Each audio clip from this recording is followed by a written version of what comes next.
খুব ভালো হয়েছে, আবার বসো, আবার হোক। মধুর তুমি মধুর সুধাম বৃন্দাবন, শরৎকালের পূর্ণিমা তিথি, ষোলকলায় পরিপূর্ণ চন্দ্র বৃন্দাবন আকাশে উদিত হয়েছে। তারা এমন ভাবে ঘিরে আছে ষোলকলায় পরিপূর্ণ চন্দ্র দেবতাকে দেখে যেন মনে হচ্ছে আর চন্দ্র দেবতা তারার মালা গলায় পড়েছে। কি অপূর্ব শোভা ভগবান গোবিন্দ আমার মাতা যশোমতীর কাজ থেকে হীর স্বর্ণমণি সেবা করে নিজের শয়ন কক্ষে মাতা যশোমতী গোপালকে শয়ন করিয়ে দিয়েছে। ঘুমের ভান করে গোবিন্দ আমার দেখছে মা কখন ঘর থেকে চলে যাবে। যশোমতী মা গোপালকে ঘুম পাড়িয়ে দিয়ে নিশ্চিন্ত হয়েছে, মনে করছে আর গোপাল জেগে নেই বলে ধীরে ধীরে মা যেই ঘর থেকে বাইরে চলে যাচ্ছে, গোপাল আমার কি করছে জানো মা?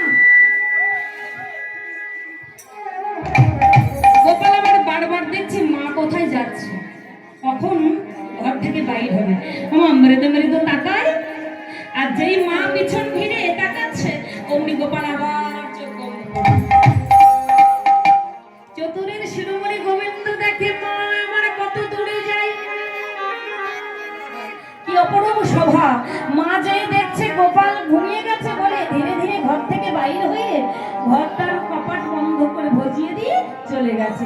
আর যেই না চলে গেছে গোবিন্দ আমার বলে মাগো আজ যে আমি ঘুমাতে পারবো না, আমি যে কথা দিয়েছিলাম শত কোটি গোপিনীদের মনের ইচ্ছা পূর্ণ করবো শরৎকালের পূর্ণিমা তিথিতে, আজ যে সেই শুভ দিন উপস্থিত হয়েছে, তাই গোবিন্দ আমার কি করলেন গো?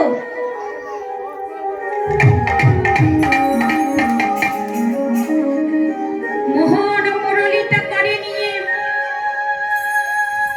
আজ কিন্তু গোবিন্দ আমার বাঁশি বেলু কোনটা নয়, নিয়েছে মুরলী। তিন প্রকারের গোবিন্দের হাতে একটা বেনু, একটা বাঁশি, একটা মুরলী থাকে। আজ গোবিন্দ বেনু বাঁশি বাদ দিয়ে নিয়েছে মোহন মুরলী। আর মোহন মুরলীটা নিয়ে গোবিন্দের চরণে কিন্তু নুপুর পরা থাকে, তাই না মা? যশোমতী মা নুপুর পরিয়ে রাখতো, তো নুপুর যদি আওয়াজ করে তাই বলছে এই নুপুর আজ যেন একদম আওয়াজ করবি না, চুপি চুপি ঘর থেকে বাইর হবো, সবাই ঘুমিয়ে পড়েছে, আর এখন যদি জেগে যায় মা যদি জানতে পারে তাহলে আমাকে যেতে দেবে না। আর আমি যে আমার জন্য যে সমস্ত গোপীরা অপেক্ষা করে বসে আছে গভীর রজনীতে, তাদের মনে আমাকে পাওয়ার জন্য, মনের ইচ্ছা পূরণ করার জন্য আমি যে কথা দিয়েছি আমি তাদের কথা রাখতে পারবো না। তাই ধীরে ধীরে মোহন মুরলীটা করে নিয়ে ঘর থেকে বাইরে হয়ে কি করলেন, আমাকে আশ্রয় করে গোবিন্দ ধীরে ধীরে বৃন্দাবনের পথে চলিতে। ভগবান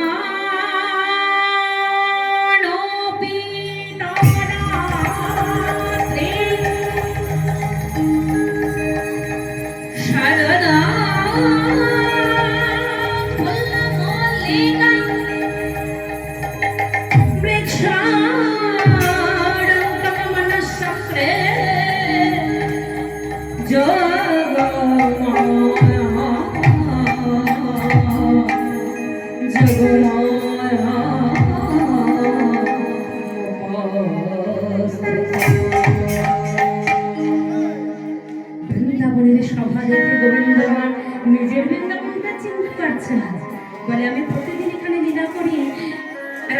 ডাকি সখীগণ আসে, কিন্তু আজ এই অপরূপ শুভ বৃন্দাবনে দেখি আমার চেনা জায়গা আজ অচেনা হয়েছে।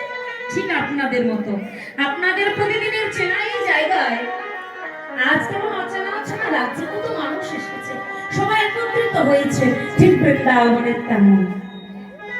সভা দেখে গোবিন্দ আমার বলে উঠল,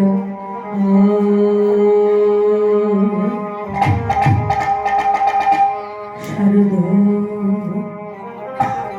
চন্দ্র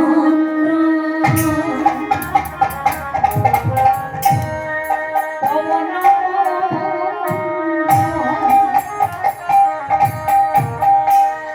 বিপিনে ভটল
Thank you.